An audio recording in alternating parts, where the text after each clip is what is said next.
yung first time ko makita ng snow actually is medyo underwhelming kasi yung work ko here is overnight. So basically, tulog ako sa umaga, gising ako sa gabi. So pagising ko, pagbukas ko ng pintuan, parang, nag-snow na pala. Pero syempre, madilim na, gabi na. So parang hindi ko masyadong na-appreciate yung snow. Parang, okay. Pero pagdating ko, doon ko na siya na parang, wow, white lahat. Parang naging bata ako doon na, wow. Hindi ako nakagawa ng snow angel, pero nakagawa ako ng snow dick. It needs to be done, man. It needs to be done. Kailangan ko makita yung itsura ng shape sa snow.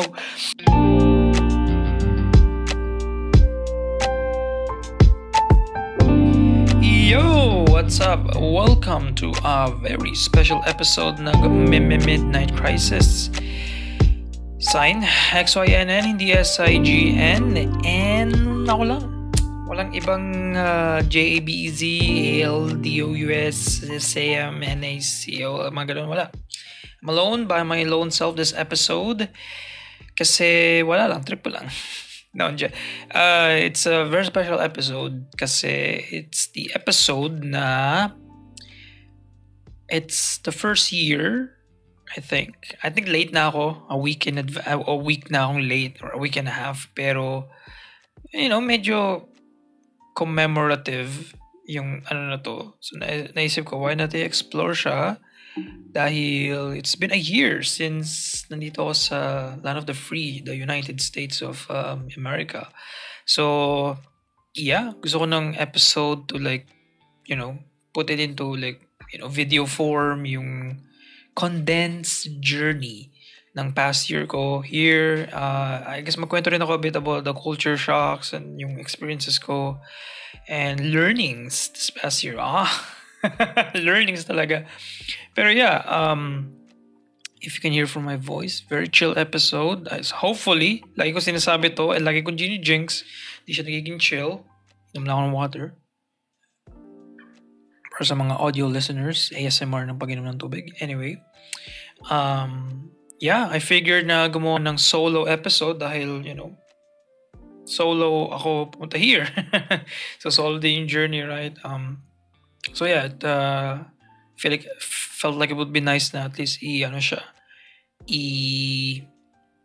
out, kumbaga, i-share a bit. Gusto ko mag-share a bit ng konti. Hindi ako masyadong share person, which is weird kasi meron akong sariling podcast with my best friend. Pero yun yung parang setup ng episode just to share just some pretty low-key when it comes to personal life. Mga personal kinemberlu shenanigans, pero feel like medyo hindi ko bigyan ng sarili ko ng space to at least minsan mag-share ka din, may mga experiences ka rin na worth mapakinggan ng ibang tao, or at least may worth something na for sure pulutan siya ng something, hindi man aral, maybe nga kabaliktaran ng aral kundi bad influence, pero di ba minsan healthy mag-share, right? So kayo yung gagawin kong conduit or outlet para, mag-trauma daw for the past year. Anyway, so hello, kamusta guys? Sana maganda ang inyong mga weekends or mga week. And yeah, I feel like it's good. This is gonna be a short episode. We'll see, Yapatron 3000 ako. So maybe similar length ng usual episodes, 1.5 hour. Pero yeah, I expect na mas maikli siya this time. I think so. I would think so. Pero you never know. You never know. We never really know. And ayun. Let's explore na a bit. So ang magiging ko dito, basis for everything is, meron akong Instagram, follow me, I saw the sign. Nasa description yung link, or just search I saw the sign, XYNN yung sign, nag-story ako, and may highlight feature yung Instagram, and gumawa ako ng parang highlight sa page. Basically, sa mga profiles may highlight kapag may chosen stories na So parang yun yung usual, yun yung parang na-feel ko na pwede kong tignan right now para meron akong guide kung ano yung ikukwento ko for, sa mga nangyari sa akin this past weekend. Pero yun, wala na masyadong preamble. Wala na masyadong segue. Meron palang segue. Ito, segue lang to na unrelated sa topic ngayon. So, may accomplishments na nangyayari yesterday. Okay, hindi ko lang siya masyadong ngayon ko lang siya naisip. Natapos ko for the first time, yung Red Dead Redemption sa Switch. I am so behind dahil yung Red Dead Redemption was released back in like 2010 pa, I think. Pero ngayon ko lang siya tinapos. Better be late than never, at least, diba? Ano ko na yung Red Dead. And second accomplishment kahapon is napanood ko yung Tang Yaman. Pinanood ko yung Tang Yaman. And so, punta pa tayo sa Red Dead, okay? So, Red Dead, na-feel ko, dahil ano nga siya, best game of the decade, one of the best games ever made, ganun. I feel like it's alright. It's alright. It's alright to good. Parang ganun yung perspective ko. Medyo na-underwhelm ako sa story, to be honest. Marami nagsasabi yung story parang peak ng Red Dead Redemption. Pero, I don't know, maybe kasi like parang nag-ano na ako, like mas na exposed sa stories after 2010, right? Kasi may certain structures yung video games before, and yung mga video games ngayon, especially sa like parang story-heavy games. So, I feel like yung era na yun, or maybe yung type of story or yung kung paano na execute yung story ng Red Dead Redemption, yung first one, parang medyo na-underwhelm mo kasi may mga characters akong in-expect ko na maging recurring, babalik sila, magiging impactful sa character development ni John Marston, siya yung Pida for the first one. Pero hindi siya masyado nangyari. And yung ending, tumama siya in a way na, wow, napaganon ako in the moment. Pero hindi, yung iba kasing tao like naiyak or very natamaan talaga sila. Pero ako more so like parang, okay, I guess this is happening now. Parang yun yung nangyari kasi sa story, right? Like parang yung choice na ginawa ng character there was something na naglilin more sa pagiging symbolic more than yung pagiging like parang structured lang, parang bakit nangyari mga nangyari na events. Pero yung prologue, yung epilogue ng story, doon ako like, wow, alright, this is pretty bold. A bold thing to do, basically, na bigyan ng, let's say, closure yung characters ng story. Pero yun yung thing ko sa Red Dead Redemption. I'm excited sa sequel kung i-port siya sa Switch. Kasi yun talaga yung main form of like game console ko. Hindi ako maka-PC, hindi ako maka-console. Talagang specifically Nintendo lang talaga ako since bata pa. So ayun, I guess I just gotta wait for a port. So hopefully i-port na, please Rockstar. Switch port Red Dead 2. I heard that it's really good daw. And it improves upon the first game. So doon ako, excited. Yung second one, yung Tang Yaman, gusto ko lang i-share a bit kasi matagal na siya nasa watchlist ko, yung Tang Yaman. And natakot ako going in kasi akala ko it won't, it's not gonna age well. Kasi yung karamihan ng mga films, yung pinanood ko ng bata, kasi napapanood ko yung Tang Yaman before sa reruns ng, sa ABS-CBN, right? Channel 2. Pag Lenten season or like parang Holy Week or something, di ba? Parang nagpe-play sila ng mga religious or religious adjacent na mga, na pelikula, mga series, ganun. So, natakot ako kasi, ang remember ko lang sa Tang Yaman yung famous na argument scene. Pero other than that, like parang, okay, yung story leading up doon, like, does it make sense? Characters ba, like, okay ba yung linya, yung cinematography, yung dialogue, yung acting, like parang ano ba siya, like does it still hold up, kumbaga. And I'm pleased to say it does hold up. It still holds up. It's really good. Doon ako na surprise sa lahat ng napanood ko. Yung writing is really really solid. May mga nangyari dun sa pelikula na akala mo throwaway lines lang, especially dun sa may line na si Danilo, si Danny, yung the big guy, great actor. Like meron doon scene na like siya, yung anak ni Dina Bonavi, I'm so bad with names. Yung anak ni yung anak niya na babae na nag-flip through the picture book, tapos pinoint out ni Danilo na, hey, ano mo yan? Kamukha mo yung yung dalaga, kamukha mo yung nanay mo. Pero akala ko yung scene is something na wholesome scene. May mga scenes sometimes sa mga pelikula, especially 1998 ba yung Tanging Yaman? Medyo luma na siya, right? Or 2000. I think 2000. So may mga scenes sometimes sa parang, alright, Okay. Parang gano'n, nangyari lang. Pero na-set up siya. Naging payoff siya sa character, hindi lang dun sa anak. Kundi dun din sa nanay. Dun din kay Dina Bonaby, sa character niya. Dun ako very surprised kasi hindi ko in-expect na like, may mga scenes dun na parang, alam mo yung mga scenes akala ko simple lang. Kasi like parang, to be honest, medyo in-underestimate ko yung mga pelikula dati. At especially sa editing, doon tayo mahina sa pelikula. Tsaka sa cinematography ng Tang Yaman. May mga scenes doon na bigla lang nagka-cut. Bigla lang may scene na nagka-cut lang bigla into another scene na walang masyadong maybe sa sound editing yung problema, sound design. Parang hindi siya, it doesn't feel natural yung cut. Pero yun, like kumbaga like ano siya, other than that, like cinematography kasi mga 2000 pa yun, di ba?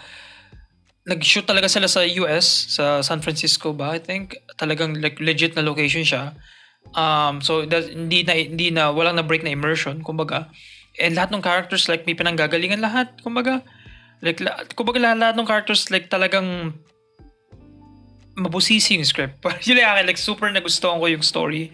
Nagustuhan ko yung acting talaga. Like it's the peak of their like at least or sa feeling ko yun talaga like parang talagang binos sila lahat ng talent sila dun sa pelikulang yun. So deserve kasi I think nanalo yun ng 3 sa FAMAS ba or something or yung Oscars natin sa Metro Manila Film Festival, parang gano'n, like nanalo sila ng multiple awards. So well deserved yung pagiging niya, standing the test of time, kumbaga, na parang one of those films na like Tang Yaman, maganda. It really is good, it really is great. So nakaka-proud kasi like parang pwede siyang iharap right now sa 2025. May mga films kasi like parang maganda siya for its time pero like ngayon parang pero yung Tang Yaman talaga like parang nandun. May mga, of course may mga nitpick ako sa editing or sa sound but other than that, like bro, like sobrang ganda nung film. So I recommend panoorin Tang Yaman. Nasa YouTube siya. Meron nga lang inedit yung ng YouTube. Yung YouTube version Tang Yaman, yung music kasi may copyright ganun. Pero siya, I think naman siya, watchable yung YouTube version. So, yun, panoorin niyo yung kung wala kayong access sa like parang complete version, yung YouTube version like okay na yun. Like talagang pasado na yun talaga. Kasi nandun na yung meat ng story basically. Tang Yaman, I recommend wholeheartedly. Hindi lang ako hindi nagpa-participate. Anyway, so yun lang. Gusto ko lang mini review lang Tang Yaman tsaka Red Dead Redemption. Kasi yun, like back to back, right? Like the greatest game of all time, tsaka one of the greatest Filipino films of all time. So like, all right, was a good day yesterday. All things considered. Pero anyway, let's go to the main topic, alright? Dahil disperas na ng kung anong oras na dear. Alright, so I'll look here sa aking nifty Instagrammers, and nag-start ang journey ko nung ating August 7, lagay ko dito. Like, kailangan natin na siya lagyan ng oras para, hindi ako malito. So, nag-start siya nung August 7. Dun yung flight ko. Actually, yung flight ko is, na-delay pa ako a bit. Na-delay pa ako a bit.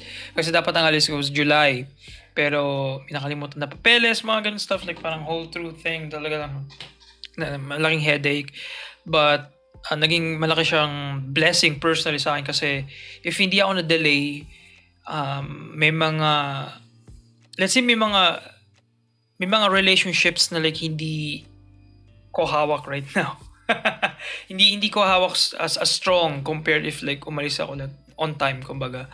Yun yung mga one of those like I think naging joke to na ni mama. Naging joke to na like every like kilos ko, every life event na nangyari sa akin, may anomalya, may delay, may nangyayaring masama para bago siya matuloy. And yung paglipat ko from Pilipinas to US is din ganun din case kasi dapat mga late June ba ako alis or mga mid July I think, pero na-push ako ng a few weeks, so naging August 7 yung alis ko. But yeah, yun basically. I'm really thankful. Weirdly, I'm very thankful na delay ako kasi kilala mo kung sino ka. But yeah, naging mas strong yung unexpectedly, walang like mas naging strong yung bond, mas yung understanding. Kasi of course, before ako umalis, I did my due diligence, di ba? Kinontak ko yung mga friends ko, yung mga people na I want to like parang hang out with for the last time. Parang mamamatay na ako. For the, kumbaga like parang iniisip ko kasi na it's gonna be a few years or maybe more bago ako ulit makapag-hangout, or mabigyan ng opportunity na mabigyan ng chance na magkita, mag-shoot the shit, So like parang, like kinontak ko na and ayun, kumbaga like parang nabigyan ako ng more time to like talk to and like interact with more people and more deeply and super naging beneficial siya talaga sa akin kasi yeah, yun yung I feel like I should learn is yung sakto hawak ko to glass half full, like parang kailangan ganun lagi perspective kahit na malaking anomalya and gumastos pa more kasi sa ticket syempre kasi na-delay ako so kailangan i-move. So ayun, but yeah, that's the upside ng downside kumbaga. Ayan, maganda na. So there we go, umalis ako. Taking a bit here. So ito yung so may dito, so here's a picture na to. Sa papakita ko to sa mga video version, I guess pwede ko i-splash here sa screen right now para sa may context ko nung tinitingnan ko. Pero sa so tingin kayo sa video version kung Spotify kayo. Pero kung hindi kayo curious enough, I can describe it. Dun sa, ito nakikita na to is, siya sa park, parang warning sign, PSA, ng local government or ng park na meron silang lightning detection system. So, be careful kasi kapag umiilaw siya or kapag nag-alarm, ibig sabihin nun, kikidlatan na or may kidlat. So, like parang, be careful. Tapos nasa pinakadulo nun is, please use common sense. Funny lang sa akin kasi hindi ako sanay sa ganung idea na may ganun. May isang official na like parang announcement basically or warning is may ganung cheeky na like, uy, gumamit ka ng common sense, okay? Yung mga ganun idea. Kasi like sa Pinas, very formal tayo. Very bland nga actually tayo for most of it kapag sa announcement natin. And most of the time nga in English, diba yung announcement na, due to ganyan. Ganyan lang. Thank you, may ganun pa. Thank you, management. Parang ganun. Ano lang tayo, like, diba, like parang inoffensive basically. Walang personality kasi kailangan lang like as is lang. As it is, kung ano lang needing announce, yun lang yung sasabihin doon on paper. Pero here, like, ang funny lang kasi like, nalagyan nila ng please use common sense. Di lang ako sanay sa ganung idea na like very, paano ba, callous. May lakas sila ng loob na like, di ba? So, like, wala. Something na parang hindi, medyo informal basically. Medyo informal. So, doon ako nagulat na, oh, damn. Please use common sense. So, doon ako natawa. So, I took a picture kasi parang, ito one of those culture shock moments. First culture shock moments is like, mas tayo mga Pinoy, in general, madaldal tayo kapag comfortable na tayo dun sa tao. In general, okay? Pero kapag stranger, let's say nagsha-shopping ka or may ginagawa ka mag-isa, namamalengke, kumakain sa restaurant or something, nagmo-mall, kapag may nag-approach sa'yo, may kumausap sa'yo, na nag-hello or something like that, ang gagawin natin is titingnan mo mula ulo hanggang paa yung tao. At hindi lang tingin na malaki yung mata mo, nakataas pa yung kilay, tingin taas, baba. Bago mo sagutin. Kasi like parang, and mukhang offended ka pa. Usually kapag ganyan nga, kapag tinapik ka, parang gano'n, anong nangyari? Parang, what is happening? Nanakawan ba ako? Ganun yung lagi ko. Kasi ako ganun ako mag-isip. Kapag ganyan, especially kapag nakapila sa jeep or, kapag may mga ganun, kumbaga pag may tumapik sa akin, like parang, ano to? Hindi to normal. Like, hindi tayo, usually lang tayo. May solo-solo tayo sa buhay, right? May sarili-sarili tayong bubble. So, ina-approach ako nito. May nangyayari right now. So, like, bigla tayo naging hyper-aware. Hawak natin yung bag natin. Maybe ako lang, pero ganun ako. Pero yun, it's funny. Here kasi, yung culture shock is like, parang yun na yung indicative na siya sa personality ng United States. Is, medyo chill lang sila. Right? Magugulat ka na lang, nagsha-shopping ka lang sa Target or sa Walmart. Tapos kakausapin ka nung like teller or kakausapin ka nung like nakapila sa likod mo. Like bigla lang mag-strike ng conversation out of the blue. Kasi talagang the weather today, man. Kumbaga sila like parang how you're parang tapos yung cashier nag-beep. Oh, hey, sasabihin ko may nakitang Coke or tsaka mga chichirya. Magko-comment bigla na, oh, fun day tonight, ha? Parang like yeah. Like, yeah. Yeah, where are you planning? Parang, I don't know, just gonna eat. But like, dude, bumibili na ako ng food. Like, what the heck? Pero like, parang, for them, like, normal yun. It's the norm na like, kausapin ka. Basically, yun yung parang, hello ma'am, hello po. Yun yung gano'n nila, yung tara kain. Pero hindi ka naman talaga nagyayang kumain. Parang hello lang. Sa kanila yun ay hello lang. Yun yung ano nila, form of hello or short, basically, form of ano nila is like short conversation, short talk. Which is, sa akin, hindi built sa DNA. Short talk, right? It takes like a lot of social battery para like, gawin ko yun. So, doon ako like parang, whoa, alright, madaldal sila. Yun yung problema ko. Madaldal sila. Pero eventually medyo nasasanay ako and actually na-prefer ko na yun kasi it feels nice na yung idea na you can just talk to anybody na without, or maybe ako lang, maybe sa neighborhood namin, pero yun yung idea na parang I can approach any people here or almost any and hindi ako ma-judge agad. Kung magaling parang iti-take nila ako on face value na, hey, blah, blah, blah, blah, blah. Like, oh, may kinig talaga sila or something na gano'n. Like, yung usual ko interaction. Which is pretty nice. Sometimes, like, may mga fun interactions na bigla lang nagkakaroon ng conversation na like, hindi mo kilala every tao pero like, dahil may nangyayari sa harap nyo. I remember this one time yung, kasi Nintendo nerd. Actually, it's Nintendo nag-start siya noong 1882 pa, blah, blah, blah. Anyway, mali yata, 1862, 1882. Anyway, so, pumili ako day 1 ng release ng Switch 2. Alright, so, I was number 2. I'm pretty proud kasi number 2 ako doon sa pila. So, yung number 1 kasi simula kahapon pa nakapila. So, hindi ko talaga ever. Like, may dala siyang upuan pa and everything. Like, may pagkain siya. So, prepared talaga siya. So, at least ako number 2. Hindi ako nagdala ng food. Para sayang hindi ako number 1. But still, nandun pa rin ako sa single digits. Anyway, ang funny kasi na-remember nangyari. So, like, ang opening kasi nung store is mga 9 a.m. I think. So syempre, dumami na yung pila. Ang cute kasi may guy na pumila. Malapit sa mga number 5 yata siya or something. Maaga pa siya. Tinanong niya, hey, you here for the Switch 2? Sabi, yeah, sabi ko yan. So, tumabi siya. And then naglabas siya bigla ng Dunkin' Donut. Bumili siya ng isang box. I think isa o dalawang box ng Dunkin' Donut. Yung mga maliliit na, yung dunklings. Ano ba? Yung mga Dunkin' Donut balls. Yung mga ball. Tapos niyaya niya kami, hey, do you want one? Doon ako na like, wow, alright, this is awesome. Kasi like, nag-prepare siya talaga para mag-share sa tao doon sa pila. Kasi alam yung tatagal pa yung pila. Which is very cool. Like, hindi ko in-expect yun na like, nagdala siya ng food for us. Although di ako kumuha kasi maybe built yung pagiging Pilipino ko the DNA. Masyado akong paranoid maybe. Kasi maybe may something na more. Maybe just to be safe. No. Malay mo, baka pag kagat ko nito, magkaroon ako ng diarrhea. Yan, tapos sisingit siya sa pila ko. Sobrang overthinker na. Pero yun naisip ko na, alright. Friendly yung mga people here. Talaga nag-prepare pa siya ng food.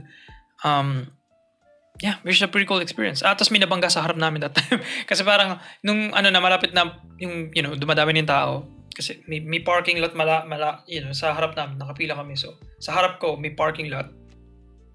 Talaga puro parking. Kasi dito sa US, puro parking. Parking, puro car. Anyway, may car na like, kasi lahat kami nakatingin doon. Syempre, nakaganon na kami lahat, nakatingin sa harap. Kasi yun yung harap namin. So, may kotse na I guess siya, nag-reverse siya bago dumiretso. Aalis siya dun sa park niya or something, tapos didiretso na siya paalis dun sa parking lot. Kaso may mga railings sa parking lot, para I guess guides lang or something. So I guess after siya atras, mabagal na may atras niya.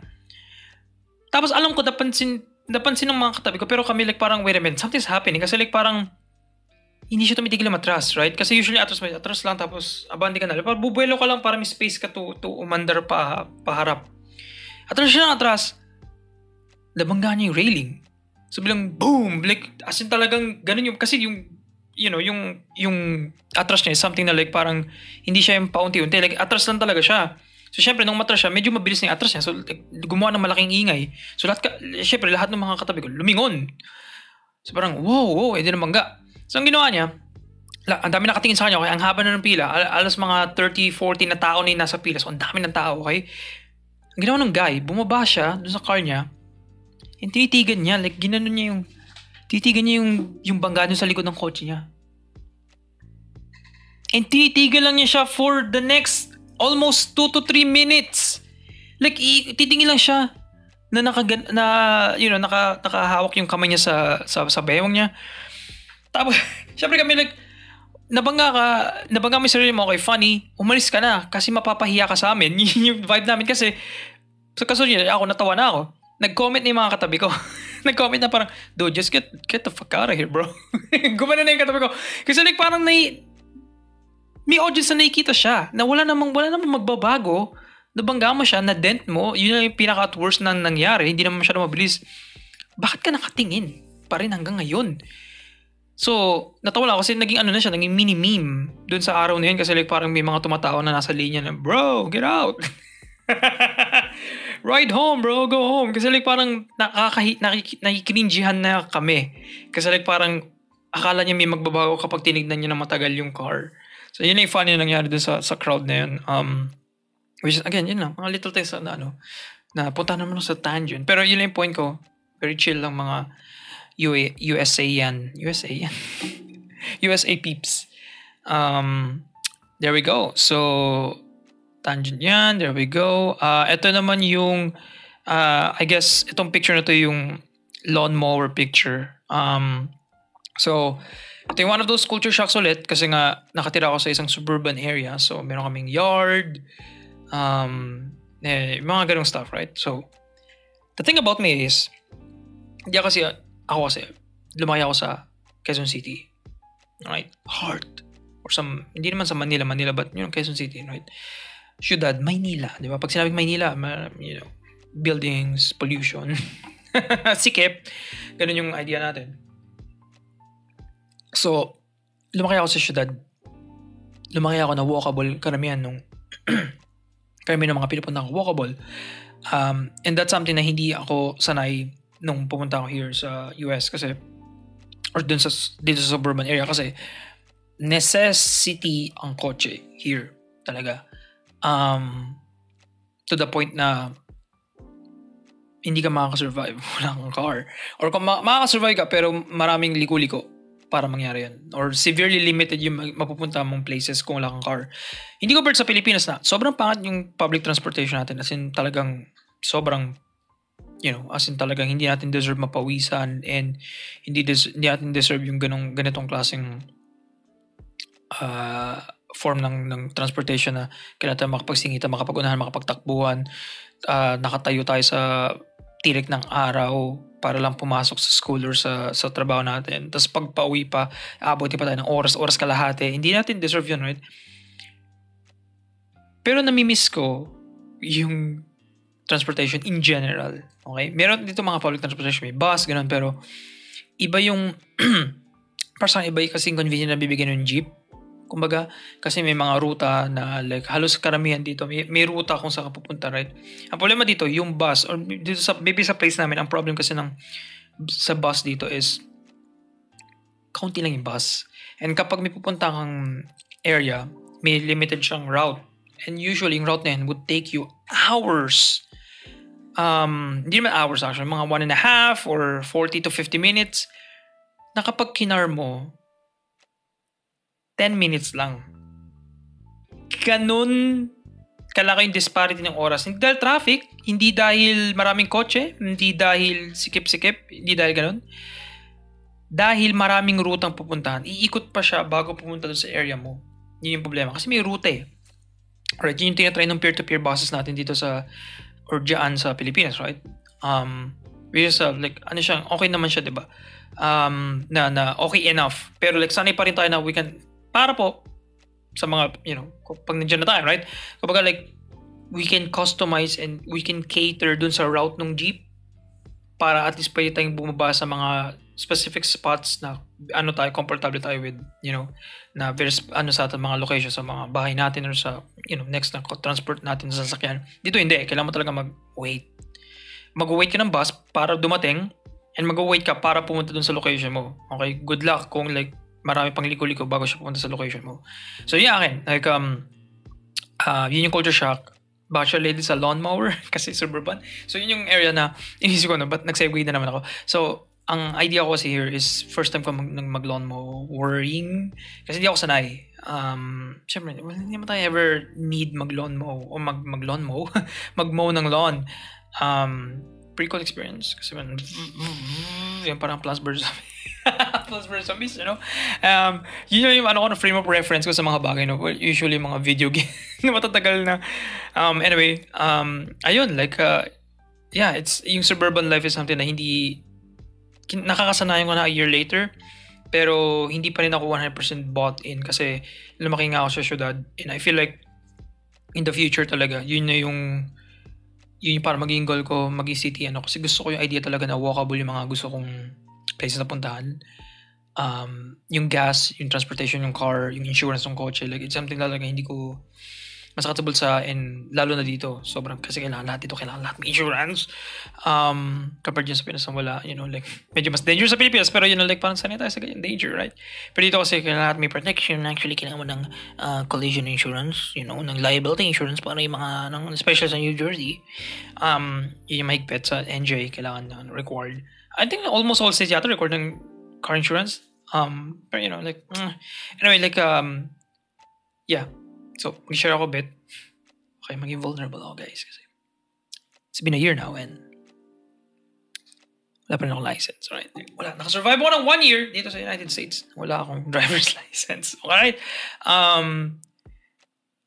Salamat sa Uber at Lyft. Okay, yun ang ano nila, Grab at ano nila. Kasi wala na tayong Uber sa Pinas, diba? Pero basically, yun yung Grab nila, Lyft tsaka Uber. Meron pang iba pero hindi ko ginagamit. But nakasurvive ako, and tipid siya. Kasi kinalculate ko siya. What if may insurance ako, may gas, may car, plus, equals what if may, ano naman ako, may, ano lang, Uber lang pupunta sa mga places na gusto ko talagang puntahan, right? Mas tipid. Pero of course, mas limited, of course. Kasi syempre, like, parang hanggang dito lang ako, wala akong control kung paano ako uwi, or hanggang punta lang, walang pabalik. So, may gastos pa rin. But, matipid, you know, kasi medyo low-key chill akong tao for this year. Tinry ko lang ang nag-goal ko, ang nangyari kasi this year sa akin is, or this past year is, medyo napunta ako sa mode of grind set. Right? Mayroon akong podcast, Minute Crisis, right, na-develop. But for most of my days, like parang, you know, mayroon akong mga side projects here and there. Pero for the most part, like parang naging work mode lang ako. You know, like ipon. Which, you know, admittedly, caused some like rifts sa relationship. Some bigger than others. Pero, like, yun yung naging, ko, this year. Kumbaga, like, parang, naging mode, like, I just got into it agad bigla na parang okay, lipat agad, parang ipon agad, like parang gano'n. Which something like parang naisip ko na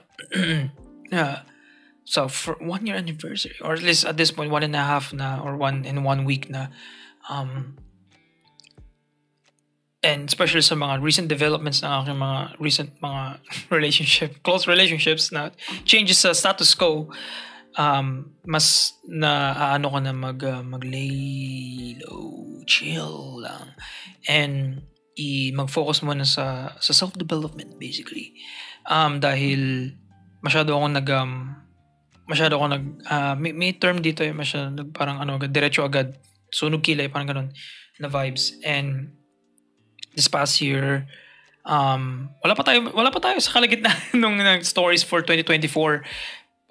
Pero like parang ngayon inuuna ko na agad na parang mas need ko talaga ng more experiences basically for this year.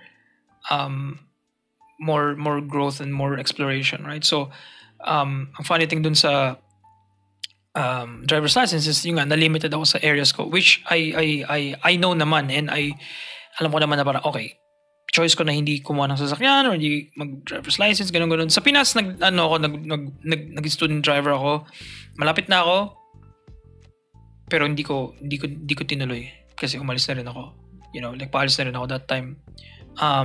Mas convenient here kasi automatic ka namin ng cars compared dyan sa Pilas na ang inaral ko dun sa Pilipinas is clutch, you know, manual, which is may hard version, pero yung atin hell version, clutch sa Pinas, magka-clutch ka tapos isang segundo ka lang, tapos babalik ka like, bro, na-realize ko na, fuck, ito yung pinagdadaanan ng mga Pilipino may coach at nag-drive ng jeep, saludo lang sa mga jeepney driver.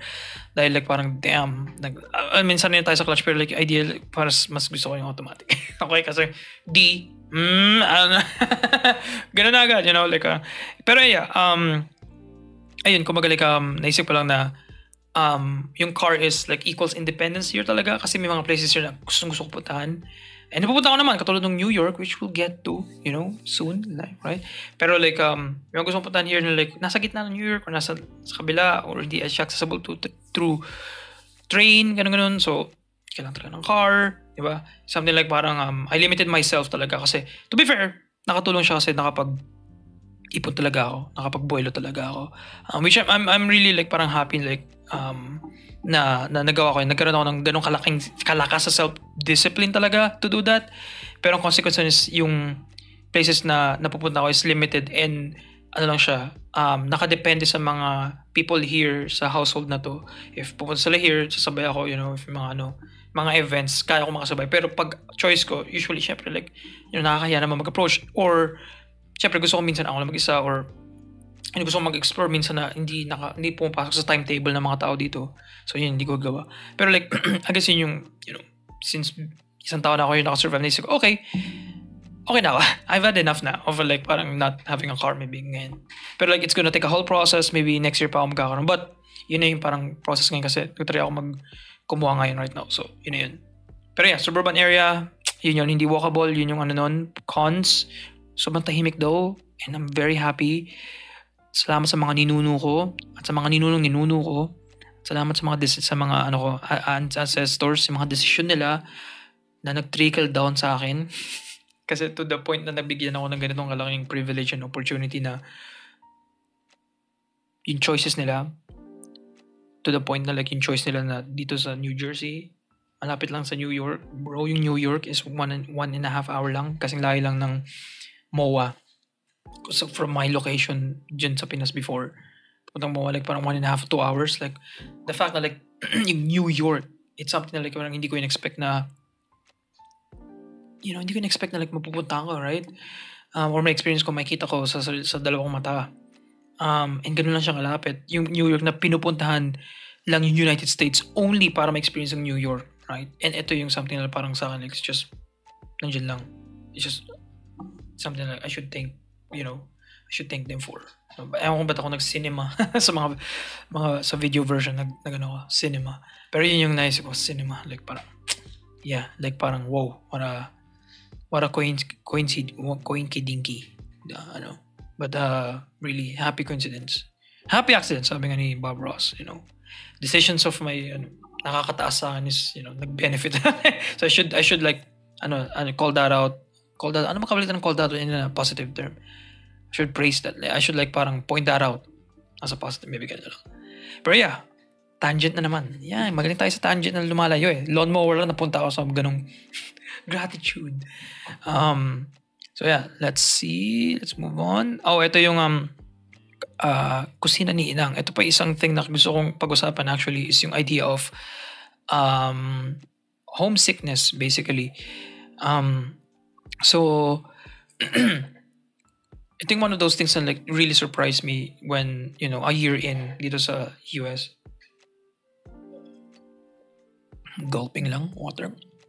It really surprised me kasi bago ko ibibigay ko muna yung thesis statement ko and then explain ko. Parang research, right? So, I felt like yung kusina ni Inang, itong authentic Filipino cuisine restaurant na malapit lang sa amin, na mga 10 minutes or mga 5 to 10 minutes away sa amin. Tingin ko yung mga yan. Tsaka Asian market. May Asian market malapit sa amin. Yung mga bagay na yan, nakatulong para hindi ako ma-homesick. So, for the past year. Now, let me explain. Ngayon, ang malaking concern ko going into the United States, of course, is yung vibe of being homesick. Right? Kasi, nasa bago kong kontinente na hindi ko pa ever nakakapakan, nakikita, na-explore sa sarili kong like mata, di ba? And mapapalayo ko sa lahat hindi sa pamilya ko, sa jowa ko at that time, mapapalayo ko sa mga kaibigan ko, malalayo ako talaga. And natakot ako. Nauna yung takot kasi kilala. Obvious naman. Anxious ako person, very overthinker ako. To a fault talaga, to a fault. And ang pinaunahan ko ni sarili ko that time, na bago ko umalis, kinausap ko yung mga kaibigan ko and sabi ko, hey guys, sa first few months, una ako na kayo. Baka kulitin ko kayo, okay? Baka kulitin ko kayo, baka gusto ko mag-call ako sa mga time na medyo hindi convenient sa inyo, okay? Or chat ko kayo. Please bear with me, okay? Sabi ko, please bear with me, chat ko kayo, kukulitin ko kayo. Kasi feeling ko ma-homesick ako. Kailangan ko lang parang maging smooth yung pasok ko and maging chill. So please guys, tulungan niyo ako, okay? Like parang ilang. Give me a few months. Pero yun, please help me, okay? Talagang sinabi ko yun sa mga friends ko kasi kailangan kong kilala niyo kung sino kayo, okay? Kasi talagang in-emphasize ko sa kanila na be there with me, guys. Okay? Be there with me kasi alam ko na, it's gonna be hard sa akin talaga to adjust. Pero plot twist, na-homesick lang ako nung July. I think nung July, bandang end of July. Doon na sa akin umabot. I don't know, factors, pero like, doon ako nagulat sa sarili ko kasi hindi ako nasyadong nangulit. Or bagkus, hindi ako nangulit at all sa mga friends ko. Pinabibili ko silang space. Hindi, sila nangangamusta kung kamusta na ako dito, stuff. Kasi hindi ako makachat ng tao, personally. I feel like nakatulong tong mga malilit na cultural na like Filipino culture / cuisine / experiences na nahawa ko pa rin. Kasi may Jollibee din. Actually, malapit sa amin, mga 40 minutes away.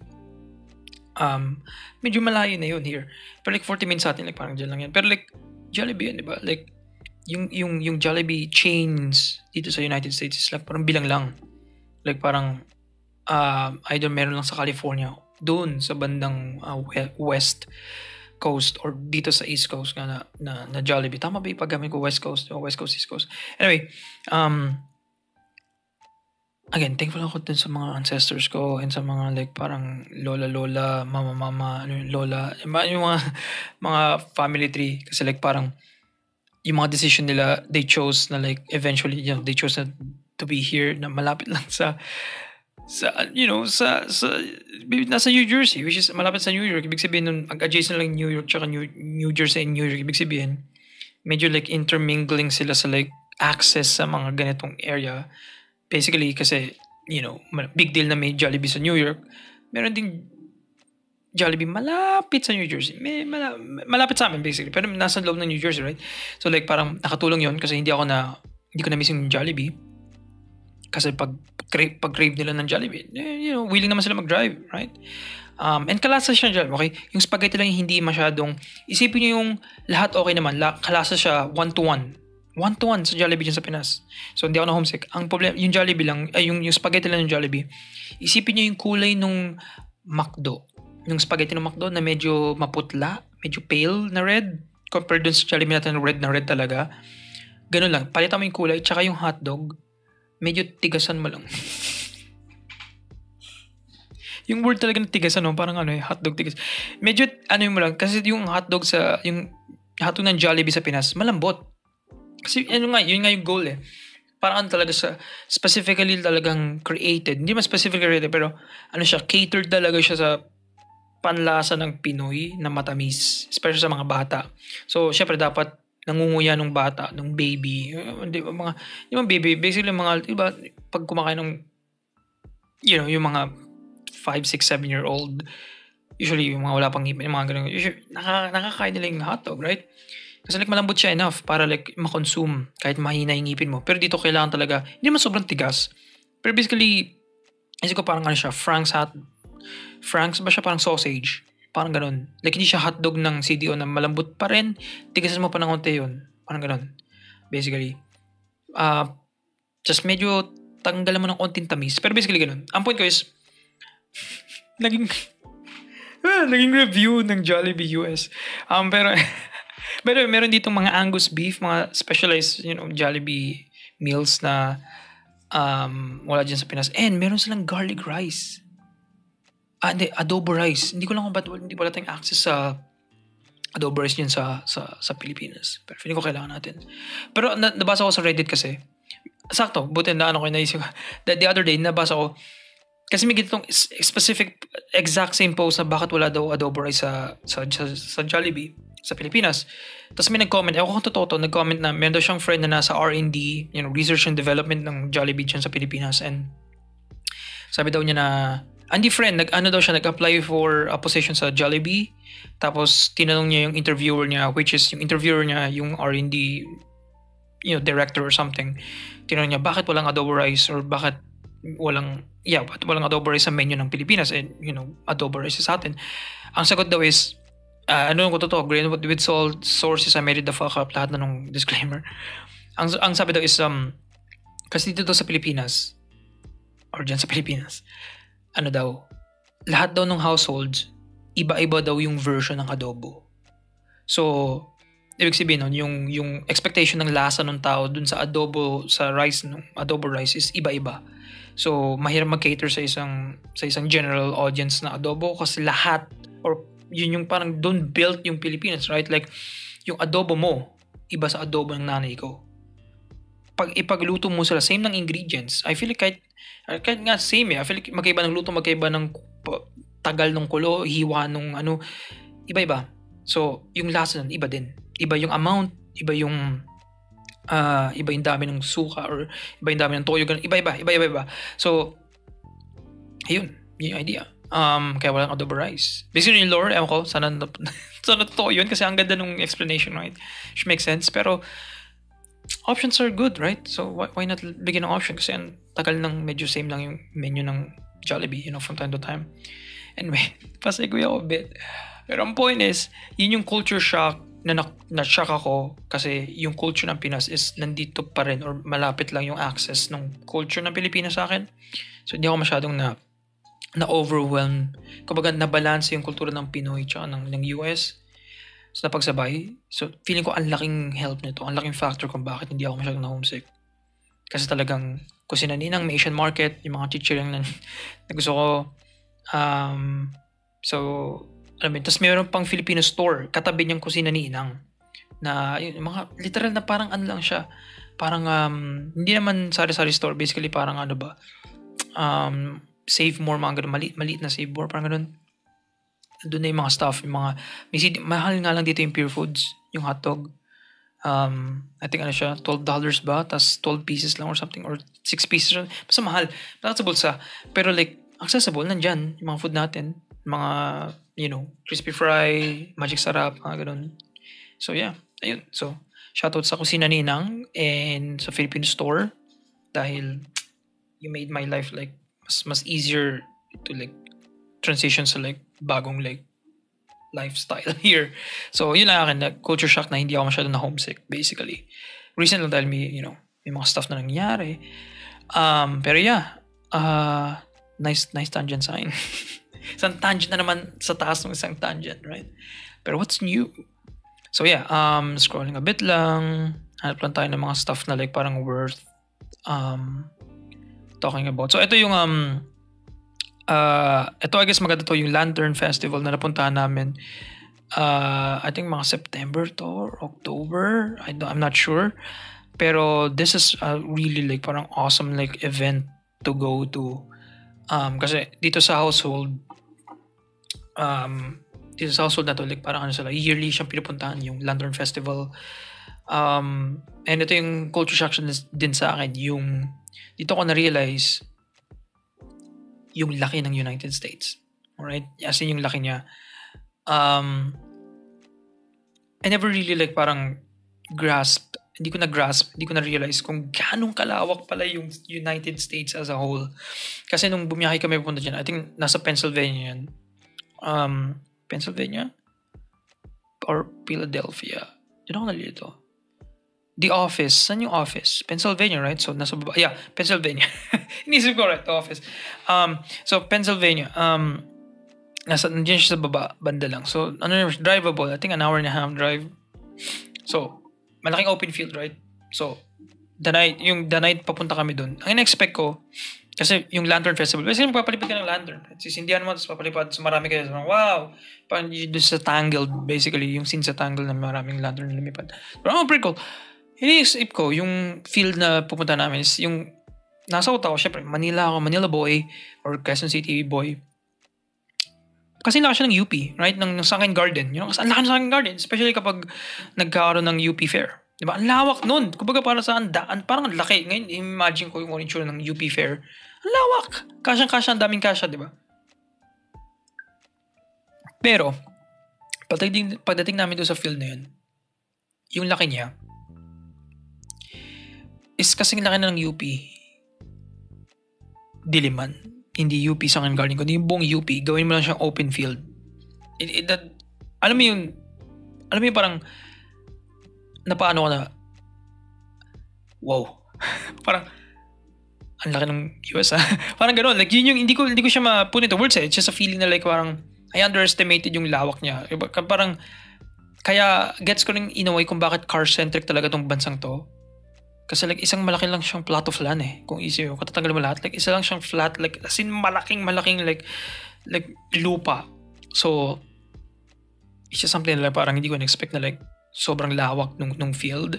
And ang word na naisip ko this past year, I guess ang pwede ko personally na ma-put into word na like kung anong experience ng pagiging tumira dito sa iyo so far is excess. Yun yung parang word na naisip ko, excess. Kasi it's just an excess of everything. Yung portion sizes dito, yung Coke, pag order ka ng Coke, yung regular Coke here is the small one. And yung large Coke dito is yung like ang laki nung Coke, magkaka-diabetes ka. Portions, ang laki ng portions, totoo. Like yung food na to, like parang pandalawang tao na to sa Pinas. Pandalawang tao na to at minimum, right? And excess din in terms of like parang space, basically. Kasi, balik tayo sa suburban area. Malawak yung Pinas eh. No, malawak yung USA, right? So, sobrang lawak niya na. May space sila to have yung house na to be like, parang hindi sila dikit-dikit. Hindi sila dikit-dikit. Spaced apart sila. Kaya may space for suburban areas, right? Because yun yung space na nagagamit here compared sa Pilipinas na every space matters to the point na yung pati yung puno napapalitan na ng mga buildings or like parang roadways, diba? Kasi we need that. We need to make sure that, again, yung experience ko is mostly nasa Manila side, nasa syudad area ng Pilipinas. Alam ko yung Pilipinas like meron pang Visayas and Mindanao, right? Na for sure feel ko magiging malaking difference sa mga probinsya, right? Pero like parang yung experience ko mostly like growing up, you know, is nasa syudad talaga. So yun yung parang frame of reference ko. So doon talaga ako like na culture shock na ang laki ng United States. Like talaga, yun something hindi ko in-expect. And parang mas nakaka-wow yung Lantern Festival kasi like sobrang daming lanterns talaga. May patayin nga nung yung uwian kasi syempre sabay-sabay na umuwi. Pero it was a pretty cool experience. And something na like, something na, you know, like parang memorable para sa akin. So, ayun. Yun. So, okay. Medyo on topic, right? Hindi masyado lumayo. Let's see here. Tingin pa tayo ng iba. Hanap tayo. Oh, ito. Ito yung one of those, independent. So, ito yung picture na naging very confident ako sa sarili ko na maggupit mag-isa. So, here's the thing. Cheapo, peepo, fucko person ako ang tao eh. Matipid talaga ako. As in, very cheapskate. Basically, Mr. Krabs, Yun yung problema sa akin. Medyo ako, nangihinayang maggastos. Except na lang, kapag experiences. I feel like yung concern ko. Kapag essentials, I feel like nahanap ako ng paraan para makatipid sa essential. Pero weirdly, kapag kunyari, tara tayo, something na, it's experience-based. Kunyari, like mag-mini golf or like nag-isa bowling or something, yung mga ganun. Like, alam mong mahal siya dahil like, kumbaga like, magkano ba yung bowling dyan? 380 or 300 plus? Diba? Parang, tas, mga 30 to 1 hour lang. Tapos na, nasulog mo yung pera mo. Pero para sa akin, like, masaya yun. Kasi it's bowling, right? Just with friends, especially with friends. Yung yung worth ng pera na yun is dun sa amount of experience, sa fun na nakuha namin. Pero sa sarili ko, I feel like yung kailangan ko i-change for the next year is hindi ko na-feel sa sarili ko na kailangan yung pera na yun is worth gastusan for myself, right? Which is a thing na kailangan natin explore sa ibang episode. Pero for now, hindi mo na yun. Pero ang main idea ko, main topic ko ngayon is, naisip ko, naglakas ng loob na ayaw magpagupit here kasi ang gupit dito, sa atin, tayong mga guys, mga bros, kano ba gupit dyan? 150, 100, diba? Minsan 150 to 200, pushing na ngayon, mahal na yun. Pero sanay tayo na ganun yung pressure, right? Dito, $30, right? 30, 35, minsan 40 pa. Ayoko gumastos ng ganong kalaki para lang gupitan yung buhok ko at magpapagupit ulit ako a month later. No way, Jose. No way. Masyado siyang mahal. And ayoko siya. Ayoko idea na yun ng magpagupit ng ganon. So, naisip ko, sakto may kit dito sa bahay, may kit. So, hiniram ko and ginupit ako yung sarili ko for the first time. Lumabas ako sa labas, kumuha ako ng dalawang mirror dyan, mirror sa para tingnan yung sarili ko. And ginupit ako yung sarili ko mag-isa. And yung yung ano niya, yung effect, after effect niya is something na like medyo, I don't know, debatable kung maganda ba ang finished product kasi at first glance, like, oh damn, wow, okay yung gupit ko. Pero growing, nung tumutubo na yung buhok ko, mukhang iba-iba yata yung direksyon ng tubo ng buhok kasi iba-iba yung haba, hindi pantay. So, nakuha ko yung consequence eventually, but naging proud ako doon kasi parang, in a mini way, mini scale, right? Like parang naging symbolic na, yeah, I'm independent. Ginugupit ako ng sarili kong buhok. Which is something like I can do also sa Pilipinas, right? Pero alam mo, like parang, something like, ibigay niyo sa akin to, okay, fuck you guys. I cut my hair, pero eventually natuto ko na, you know what, kailangan ko magpagupit sa isang professional. So, eventually paggupitin ako, but, pinahaba ko na lang ulit bago ko siya paggupitin ulit. But, for a while, I was pretty happy. Sa buhok ko. Dahil nakaka-proud na hindi ko siya mag-isa. Pero ngayon wala na akong energy to do that. So medyo kinakagat ko na yung hairstyle. Pero ngayon, hindi pa ako nagpapagupit. Yung huli kong gupit was June pa. And tingnan nyo, June 1 ako nagpagupit. June 1. And as the time of this recording, it's August. Second week of August. And ang haba. Okay? Sinishake ko sa mga audio people. Sinishake ko yung ulo ko ngayon. Haba ng hair ko. Agad-agad. A month and a half at most. Bro, bilis. Maybe I should be thankful kasi like at least nasa DNA ko na hindi walang balding. Kasi here sa US yun din yung isang doon ako thankful for. Kasi dyan sa Pilipinas, medyo tayo sa buhok. Dito, may mga kaedad natin na mid-20s, 25, 24, 26. Balding na agad. Nagbo-bald na. May mga bald, hindi naman bald spots, pero alam mo like parang manipis na yung hair, right? And yung pinakamakapal na version ng hair nila is like hindi umaabot sa kapal ng hair natin. So, something that we should really appreciate talaga and we should commend for yung DNA ng mga Pinoy na makapal tayo sa buhok. So, ayun. So, narinig niyo yung papel ngayon kasi meron akong notes. Nagno-notes ako para madaling i-edit, diba? Yan ang mga secret life hack para at least makatulong, diba? Hindi lang ako like spitballing and shit. So, ayun, itong naman isa na to sa Jersey Shore. Okay, may fit pick reveal. Ano nangyari sa word ko? Pretty cool experience. Punta kami sa beach. Paano ba? Ano bang experience sa beach ito? Like, alam mo sa GTA 5, yung parang may boardwalk. Yun yung Jersey Shore, right? Like parang, yun yung vibe. Parang may boardwalk there. Tapos may mga, ice cream, pretzel, mga ganun. Kami. Tapos yung main beach. Tapos may mga beach house na ang dami nakatira. And hindi ko na-expect na nasa certain political leaning pala yung side ng Jersey Shore na to. Nasa red side, which is a surprise kasi paglingon ko may mga flag of like certain person's face na humahawak kayo ng presidential term. Anyway, other than that though, pretty cool experience kasi marami ako napakain ng mga birdie birds dyan, and wala, ang cozy lang. Ang cozy ng ano. I'm never a beach person. Like hindi, yung Boracay doesn't appeal me talaga. Yung idea of Boracay. Pero like parang yung Jersey Shore, something like parang pretty cool experience kasi like parang I don't know, like parang that time kasi medyo malamig na, right? So yun yung perfect, hindi siya mainit. So yung araw is like cool, tapos may cool breeze pa. Sarap tumambay dyan. Went there for a couple of hours. May aquarium din, hindi ako pumunta personally, I don't know why. May penguin, may live penguins daw. Or so I heard na pinakain, pero ako hindi. Pero nagpakain kami ng mga ibon dito sa labas. So ayun lang yung story dyan. I guess wala ko masyadong ma-comment about kasi hindi ako beach, but yeah, the sun is good enough para picture ko, para sabihin na like, yeah, beach. That's it. Yun lang, yun yung pinaka most of like what I can say sa mga beaches. Pero yun, beaches however, I can say a lot about other beaches. Joke lang. I should shut up. Anyway, what else? Hanap pa tayo ng iba dito na worth na pagkwento. Oh, ito.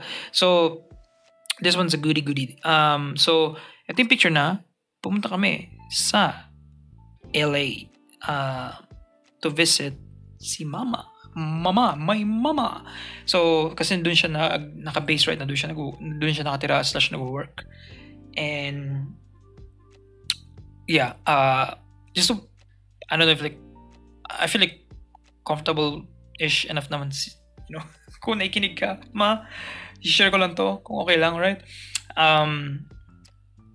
A few episodes ago, mayroon kaming guest na may similar na nangyari sa kay mama, sa mama ko, which is, glaucoma. So, si B. James, panoorin niya episode na yun, an interview with B. James, may ganun siyang condition.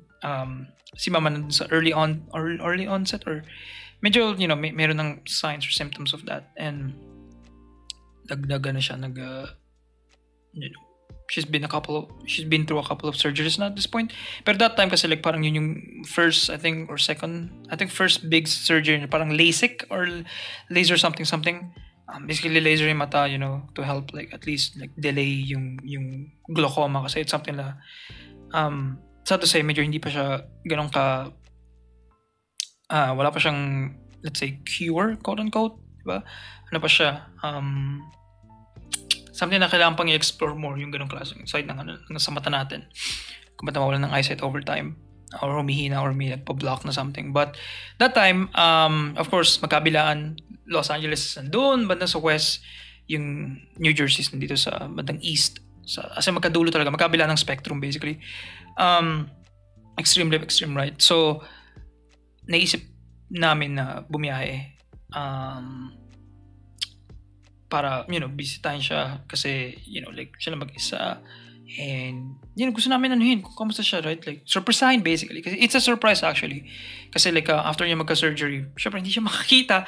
So, kailangan niya like, meron naman siyang mga support system. Pero syempre, mama, kailangan, gusto namin ma-feel na alagaan siya or something, di ba? So, nag-effort kaming at least magbumiyahe for at least 3 to 5 days. So, nag-effort kami. And it was really awesome and really, again, ito na naman yung one of those, like, sinabi ko kanina, like, laging may aberya kapag involved ako, right, sa mga ganyan, especially sa flights. So, what happened was, so bago kami makapag-touchdown sa Los Angeles, or din sa California, kailangan namin, kasi may flight, right, mag-stopover kami sa Las Vegas, and then, pupunta kaming, California, yun yung idea. However, I don't know what happened. I don't know. Pero paglapit, pag ano namin dun sa Las Vegas, kasi yun yung parang stopover lang para bago na-cancel yung flight namin. Yung flight yung second flight. I think kasi like may severe weather yata, or basta may weather issues yata that time. Maulan, basically. So, nagtitigan ka, parang, what are we gonna do? Na-cancel. So, are we just gonna sleep here sa airport, right? Kasi usually, ganun sa Pilipinas, right? Pag na-delay or na-cancel, like, wala tayong magagawa. Maghihintay lang tayo. But I don't know what happened. Okay? may anomalya, pero glass half full. Okay? Yun yung lesson. Yung airline, binigyan kami ng freebie. Binigyan kami ng like free service. So, sabi, dahil cancel yung flight nyo and hindi nyo fault, basically, fault ng airline. And I think kaunti lang kami that time. So, ewan ko, may space sila to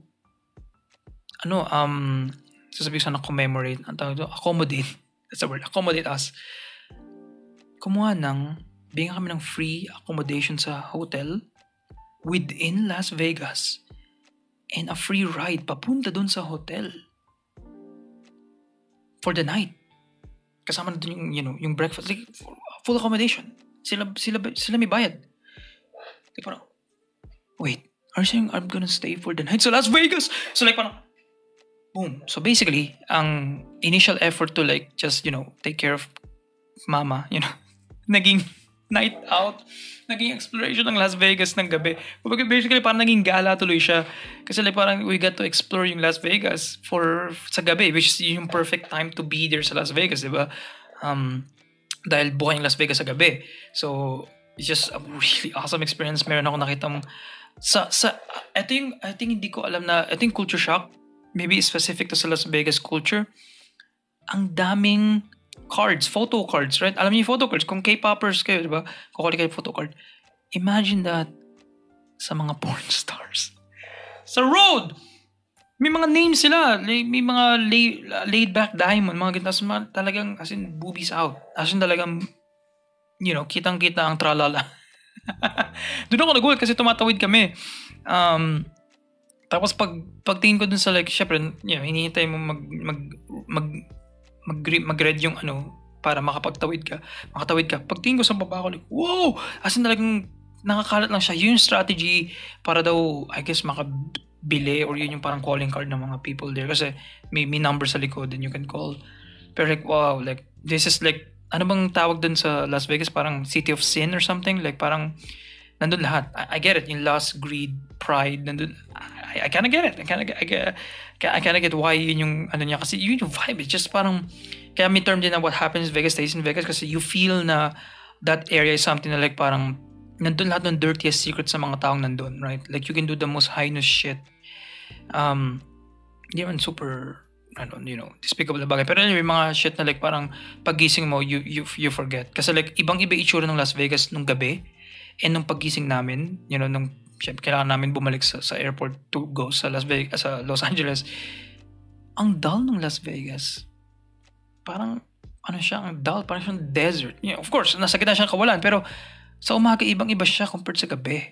Parang yun, parang siyang skin lang, Tuwing gabi mo lang mafe-feel yun, pero pag umaga, paggising ka na after, try mo mag-sober up na dahil lasing na lasing ka nung gabi, like parang dumaril sa parang, lang to lahat?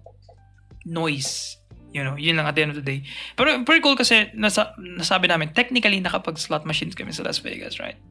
So yun, kahit hindi sa mga big na locations, at least, nasabi ko na nakapag-slots ako, right? Very, very cool experience.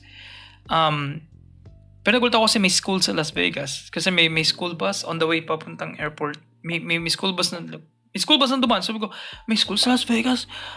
May nakatira dito kasi akala ko lang talaga like tourist area lang siya. Like hindi ko siya iniisip ever na may residential area sa Las Vegas. Kasi why would you live there? I mean, I like maybe sa like I don't like see myself or maybe kasi Pinoy ako or something. But yun lang akin na like, why would you live sa Las Vegas na nasa gitna ng kawalan? Na kailangan para pag may zombie apocalypse hindi na gumana yung airlines. Hindi ka makakalis doon kasi wala kang mapupuntang ibahan location. Puro lang siya isang malaking desert. So, pero doon lang ako nagulat, damn, it's cool. Pero yeah, basically napunta kami sa Los Angeles. Pretty cool again. Los Angeles, ang daming Pinoy. So, very like, feeling ko baka nga, di ba? You never know, baka this year, di ba? California Arc. Pwede din, di ba? Samahan si Mama. Pero, okay naman si Mama doon. Na naman namin na explore and nakapag-chill naman kami. Nagulat siya, may video. I don't know if like okay i-share. I think hindi.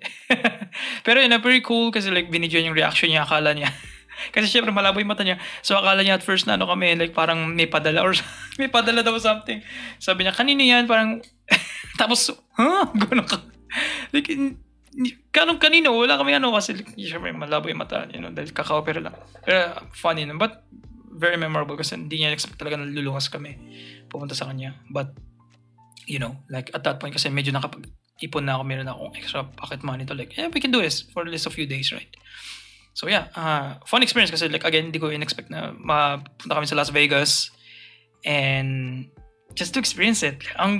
Just something na like, yung glass half full na kind of mentality na delay tayo, okay, we may sleep sa airport. It happens, but sometimes like parang stoicism, right? Just control what you can, parang ganun kami. Baduy. Pero like parang, if you let it go and just, sometimes talaga may things na like parang out of your control, like pabayaan mo lang yung fate or yung people, like, me being here in the first place, right? It was out of my control. Like, wala akong ever like say kung bakit ako napunta sa position na to, diba? In the first place. But, I should just really like be thankful for the people like parang above me and parang around me, the people that came before me, yung mga decisions nila, either good or bad, right? Like, domino effect lang to me being here, diba? Which is pretty cool. Ayun lang, glass half full again. But yeah, that was the experience sa LA/Vegas. So, pretty cool. I think hindi ko masyadong in Las Vegas. Kiniloki ko lang kasi like, masyado siyang, again, hindi nga ako sherry. So parang na-feel ko lagi, judge ko yung sarili ko in a way, right? Which is weird, bakit may judge? Gusto mo nga i-share yung sarili mo experience. Yung weird na, dito. Pero like, yeah, kay Las Vegas lang. Pero yeah, Las Vegas pretty cool. What else? Ito na, by December, I think, ito na yun, na nakahapak ako sa New York for the first time. Just something very cool sa Times Square, December. It was something like parang life-changing in a sense, like parang I'm really here now, like may mga people na papatay, may mga gagawing like stuff, mga Pinoy, kasi tayo mga Pinoy hindi naman to normal sa atin, di ba? Mahina yung passport natin. Nasa baba tayo ng lakas ng passport, yung to go here sa United States is something na hindi siya normal na pag pinagkakwentuhan ng mga tao. Punta akong US. Hindi yun normal eh. Diba? Like, lumaki ako na nasa public school ako. Like almost all my life. Naging private lang ako nung grade 2. I think para ma-experience ko lang daw yung private school. And then bumalik na ako for the rest of my remaining school years sa public school. Sa senior high lang ako nag-private school dahil nga sa vouchers, karamihan yata ng tao, or at least kami nakilala ko nakapag private school kasi may tulong ng vouchers. Pero kung hindi, like, ang mahal, almost like above 5 digits pesos yung mga tuition fees sa mga school na yun. Nakatulong lang talaga yung vouchers para like, tatanggal niya 70 to 80% nun, diba? Pero other than that, diba, parang, pero yeah, tas balik ako sa ulit sa public, di ba? So yung mga kwentuhan ng mga pag public school, di ba? Usually mga hindi man sinasabi down to earth, pero idea is like hindi rich kids yung mga kasama ko, most of my parang adolescent life growing up. So like parang hindi to normal na pinag-uusapan or hindi to normal na topic na nag-New York ako. Usually mga lang malalaking bagay. Nag-Bicol ka. Wow, Bicol ka.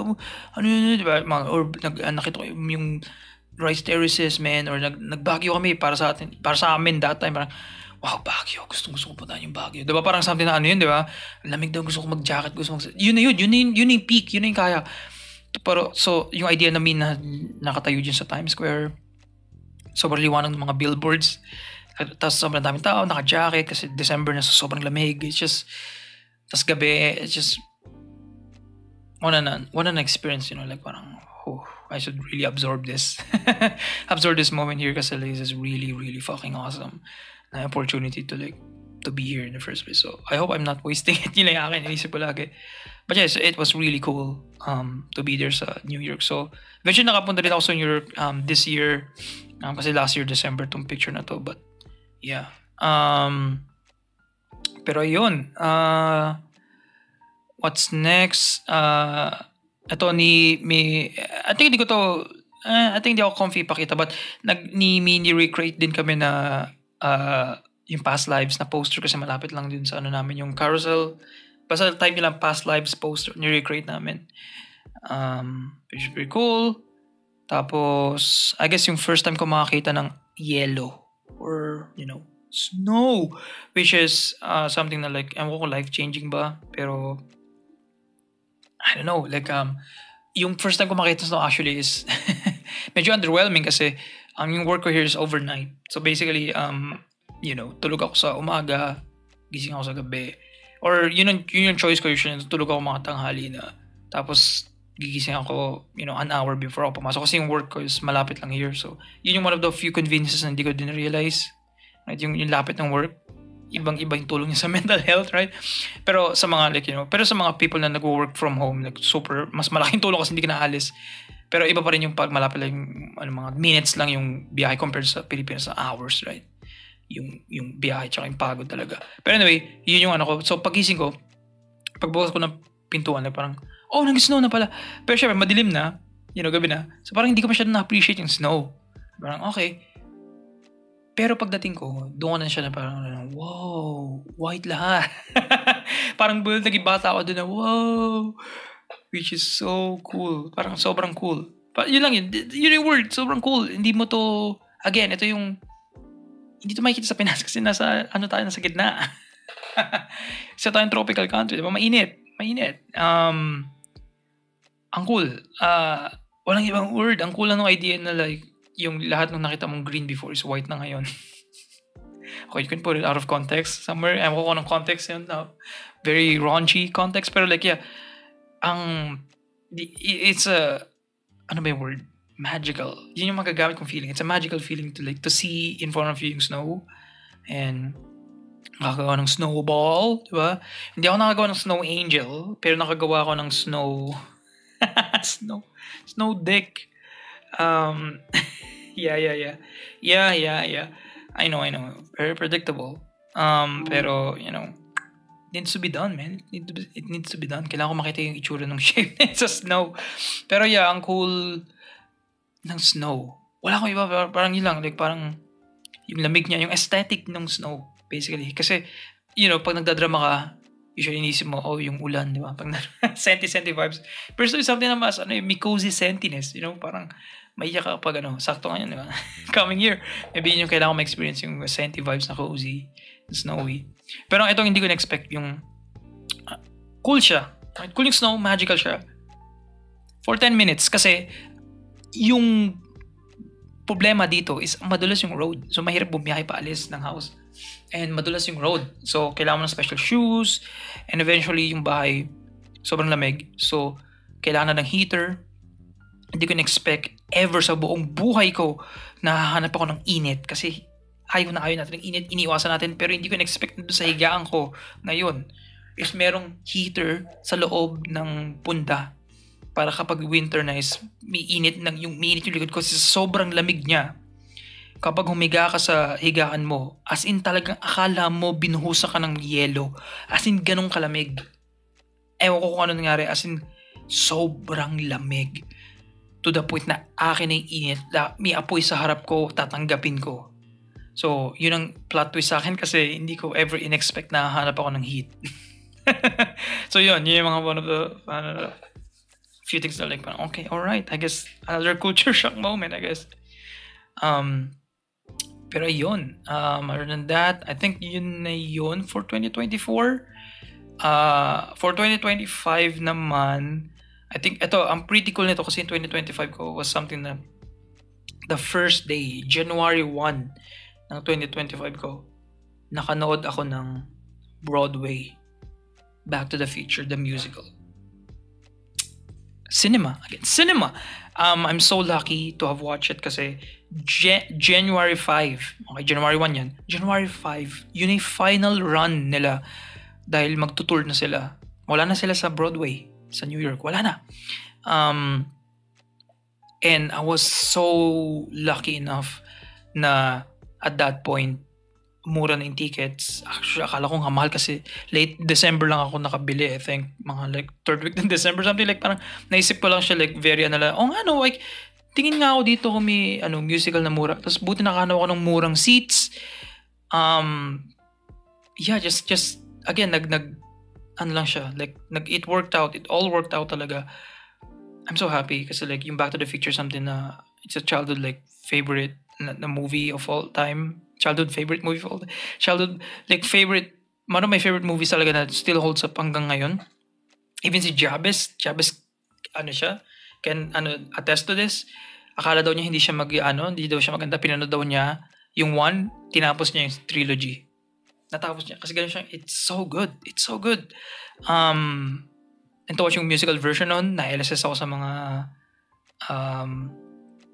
songs. Siyempre, naging musical siya. So, my myopia is my utopia. Like, bro, he's spitting. He's spitting out there. It's just something that I don't know.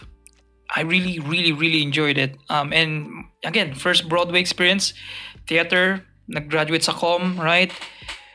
Communication, like mass comm. Just happiness. Yun yung word. Wala ba? Like, I never like expected like to have this opportunity, like to have this privilege like to makapanood ng Broadway. And yung first Broadway ko pa is something na very close to my heart na like musical version or rendition ng like favorite kong movie. Like it's just something like it's just something like you can siya, it's too cliche kapag isusuot mo siya sa book or something, right? Or it's just a story, Pero like it worked out in the end talaga. Like I'm really just grateful talaga. Like like especially as a comm guy, like parang just to watch, like I've done musicals before, like theater work, with the varying degrees of quality. Especially yung pa ako, yung 18, 19, of course, ng early college freshman. But it's just a really cool experience, and I want to watch again. Gusto ko panoorin yung maybe maybe happy ending man or something parang ganun. But for now, ipon muna kasi mahal na siya. I think yung 2025 naging mahal na rin ang stuff. So, pero yeah, pretty cool. Broadway, so fun, so fun. I'm just scrolling through here sa nangyari. So eventually, like parang may mga little stuff sa life ko, like Severance, yung mga ganong stuff, like kasi Severance, napanood yung Severance, na na siya, which is a really good show, by the way. Please guys, watch it. Parang usually mas naging chillax na ako this early on, or this 2025. Chillax in the sense like mas nag-grind, nag-focus sa work. Pero eventually, yun nga, March 13, I remember this, ito na yung development, ito na yung parang the birth of Midnight Crisis. Which is, ito na yung sinasabi ko right now. natin, Midnight Crisis, hello! Yeah, matagal na siya na-develop a few years now, and nagkaroon ako ng time, and of course, like, a budget to really, like, launch this as something like a passion project talaga. First and foremost, ito yung parang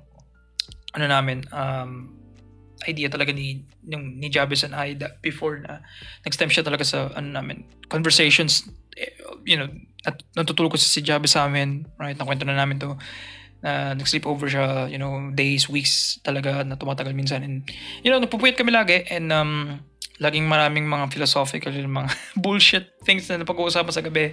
Marami na process na emotions na kami dalawa yung nagtutulungan to process it, and super nakatulong yun emotionally sa isa't isa, kasi kung wala yung isa't isa talaga, like I feel like super namin emotional, like emotional maturity basically. We still have a lot of work to do, right? But nakatulong yung input from another person, na yung real genuine input na hindi bias sa'yo dahil friend ka, right? Like sometimes may mga call out, may mga nights na kino-call out namin sa isa't isa, like pinapagalitan namin sa isa't isa talaga, like buong araw walang affirmation, like parang dude, mali ka, you fucked up, you're dumbass, mga ganun. Like we need that, we need yung ganung dissenting voices, right? Just to like ground us. And I'm really thankful kay Jabez, kahit wala ka dito, bumalik ka na, sasapain kita, okay? Tagal mo nang nawala, laki na ng utang mo sa akin. Come here, yeah, closer. Yan ang deserve ni Jabez, yan deserve mo. Anyway, so yeah, yun. I did a whole show, nasa video version ka, okay? So, audio people, you're missing out. Nakikita niyo yung face ko. Anyway, yeah, midlife crisis. What a launch, and yeah, we're still kicking in, and we're still kicking. We're still gonna kick for the foreseeable future. It's an enjoyable experience. But yeah, shout out kay Aldous, of course, and kay Joey and kay Ice for helping out sa lahat ng process, sa logo, sa animation, sa song. Like, they're my goats. They're my goats! So, yeah, dito din ako nag-birthday for the first time. March, officially 3 days later, March 16. Yeah, ito na yung first birthday ko here. And thank you kay Joey again kasi nag-create siya ng parang video greeting, nag-chat sa mga tao, nag-contact siya ng mga people to like make a video greeting, and I'm a low-key person again. Yung birthday ko usually is something na I don't celebrate personally. Celebrate in a sense of like, birthday game, may blow, may balloons, may invite na, punta kayo sa bahay ko, ganun. Usually, walang nangyayari sa birthday ko, or tara, hangout lang, like, yung si Jabez, yung iba kong friend na, birthday ko, going tayo somewhere. Ganun lang, hindi siya sa talaga big deal. Ayoko kasi yung attention ng birthday na, pero like, hindi ko in-expect na like, si Joyce maggagawa ng ganung, mag-organize ng ganung klaseng ano. Gusto ko i-shout si Joy, okay? I'm just saying, okay? Faceless siya sa podcast, pero ang laki nung natulong niya behind the scenes, and, personally din, as a person. So, just wanna say thank you, man. Yeah, you really like, parang, mas na-touch ako kasi like, yeah, cute lang, cute. Yung idea na like, magawa ng video greetings, yeah. So, turning point 25, right, really changed my perspective on a whole lot of stuff, which led to a whole lot of decisions na nag-ripple hanggang ngayon, mga life changes and status quo changes. But I hope it's for the better. Again, glass half full. Always look at the bright side of all things in life. And eventually, ayun, another Lantern Festival nung summer night lights naman to. So again, a pretty cool experience to have yung Lantern again. Mas prefer ko yung last year. Wala akong masyadong masabing iba kundi like another Lantern Festival na nasa within New Jersey pa rin ba, or nasa Philadelphia na. Man, I don't know. Basta nasa yung Pennsylvania, yung Philadelphia, ito ako. Pero yeah, yun, na Lantern Festival. Mas prefer ko yung lipad ng lantern. Kasi muntikan na akong hindi lipad yung lantern ko last year. Pero this year, medyo smooth yung lipad. So, but, ang kapalit ng smooth na lipad is like, amo ko, kasi you write stuff sa lantern, wish mo and stuff. Nasunod ba siya? Hindi. But, maybe yun yung ano niya. Yun yung point, right? Wishes and stuff. Pero other than that, I'm just scrolling right now, and ayun, nag-ano ulit ako, nag-New York for sa 4th of July naman yung New York. A pretty cool experience again. Dahil at this point, ang dami namin ginala sa New York. So, nag-museum. Sa museum ba yun? I forgot ko anong name ng museum. Pero sobrang on the train ride, kasi kasama ko yung so on the train ride lang kami.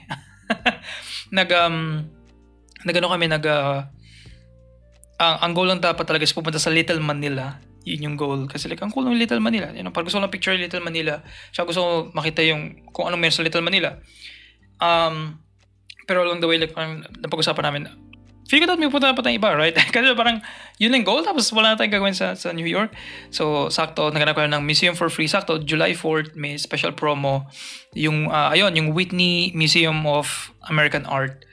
Na siya, free sa ganitong specific day, sa specific time. So, parang sakto, we can, mga 5:30 or 6 p.m., like, pwede tayong mag-register. So, nag-register kami, and there we go. Kapag museum, pretty cool. Na art pieces, right? Na may appreciation, may ibang art pieces na okay. Kasi may modern art na like parang kung i-compare mo siya sa, let's say, Mona Lisa compared to like okay, Mona Lisa masyadong pretentious. But ang point ko is like art is like parang really like difficult to like judge and critique basically. Pero basically maraming art doon na like parang medyo Ganun lang. May onti lang tumama sa akin na nagtagal ako tumitig. Ganon. Pero yung most of the art, alright, okay, artsy, very out of the box yung art. Nice. Parang yun lang yung visual comment ko. But, all in all, so, ano pa rin siya, pretty fun experience pa rin talaga. Ang mahal ng merch daw. Gusto ko bumili ng merch pero ang mahal. As in, ang mahal talaga. Pero above 2 digits to 3 digits na yung ano niya, US dollars. So like, no way, Jose. Pero ayun, pretty cool experience kasi talagang all day lang kami talaga. Like, hindi kami kontrolado ng household or ng, family here. Ano na talaga kami, like, fuck it, punta tayo here. Sige, tara. Ano lang, Google Maps, tingnan natin. Okay, go, go, go, go, go. Really cool. Nalibot namin yung umaga, tanghali, hapon at gabi ng New York and para siyang Las Vegas again kasi nung gabi nabuhay yung New York for some reason, like minadaanan kaming jazz club, sobrang astig pero feeling ko kailangan magpa-register and nakaka-intimidate yung yung guard sa labas kasi sobrang laki ng guard, nakatitig lang sa amin kasi nakatitig kami kasi may jazz band na nagpa-play na tapos kami like parang mapapasok ba tayo hindi, tapos siya nakatingin lang sa amin tapos nakatingala kami ganun so hindi na namin kinausap but maybe soon babalik kami, pero it was a really cool experience New York and it's a fun way, 4th of July to go back there. To go back there again, after last year. And, planning ko ulit bumalik eventually, maybe this year. To watch it maybe abroad. And we'll see. Kailangan mag-ipon muna. Yun importante. Ang mahal ang mga stuff here. So, adjustment, inflation and stuff. Pero, I guess yun lang yun to close off everything. Yun meron akong post here of like being thankful lang of like my journey so far. I guess hindi ako masyado nag-speech there kasi wala akong speech, nag-thank you lang ako sa mga people na nagano pasalamatan, but yeah, yun yung to close the loop on me being here for the first year, kumbaga. It was really fun, engaging, life-changing. Again, first time kong sinabing word nila. Life-changing, hindi ko siya na-absorb yung idea na life-changing tong idea of me like going out sa US, going out here sa Pinas, going out there sa Pinas, mali na yung going out there sa Pinas to live here sa US, something na hindi ko pa na-absorb, to be honest, completely, it's something that like I always thought before na like uuwi ako eventually, na mag-iipon lang ako here, pero I never considered na like mag-stay here and me being here a year later now, and like with my recent changes sa like sa life and like sa relationships around me, napaisip ako if like I should give myself the space to like think about that really genuinely, to build a life here kasi like yung pinaghahawakan ko before is yung friends and yung family there sa Pilipinas, of course, pero like with a lot of changes na this past few months, like parang maybe I should give myself the grace and the parang ganun, to like really consider myself, kasi it's always like often like bad thing, like good siya, but it sometimes like nagiging bad thing siya na I was like consider other people before myself, right? It leads to bad decisions and bad like bad things na I do, like kasi nanineglect ko na yung sarili ko, and sometimes like yun yung nun, and yung bad thing din sometimes masyado na ako nag-over-rely on other people to like parang put a direction sa like kung where I'm going, right? So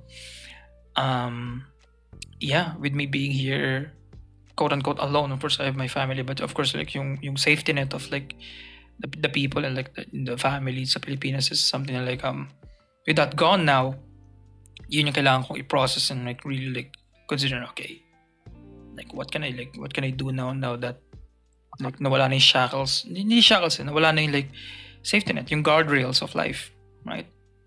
So sumama ba siya sa pagiging 25 ko sa pagiging adulthood, yung quarter life crisis sinasabi namin. So ayun, there's a combination of a lot of things, but the friends and families, shout out, of course, the close family, and si Jabez, of course, for really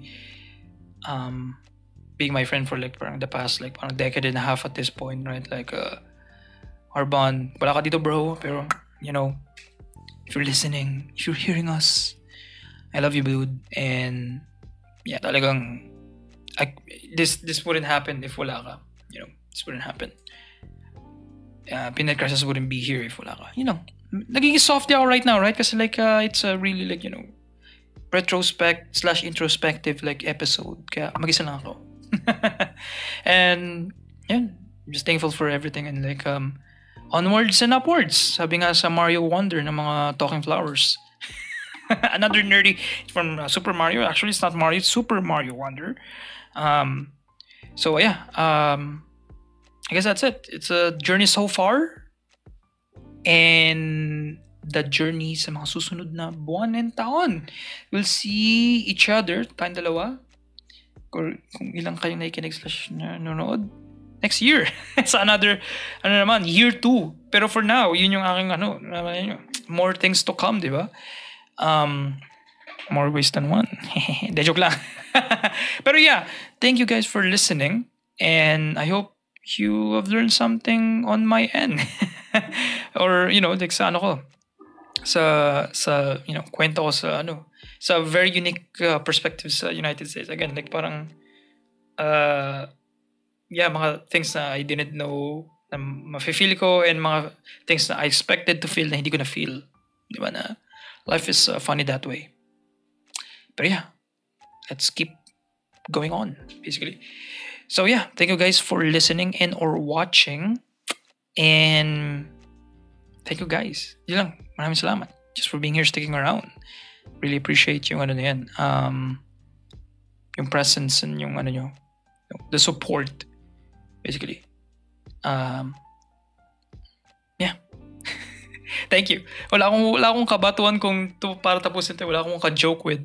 So you're seeing like the almost naked version of me. Hindi literally naked, alright? But the naked emotionally or naked like feelings-wise, you know? So ang awkward kasi I don't know how to end this, but yun lang. See you guys. See you guys next week. Next Friday again. Let's cook something up. And yeah. Friday. Bye-bye. That's it. I can't close it out. Bye-bye. Signing out. Ba't di ko ever ginamit yung word na signing out? Ba't di ko ginamit yung word na signing out?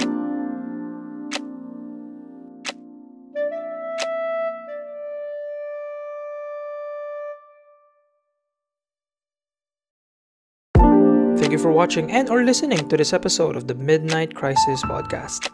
Maraming salamat sa mga tao to for making this possible. Aldos de la Peña, creator of the main theme, audio editor, and content producer.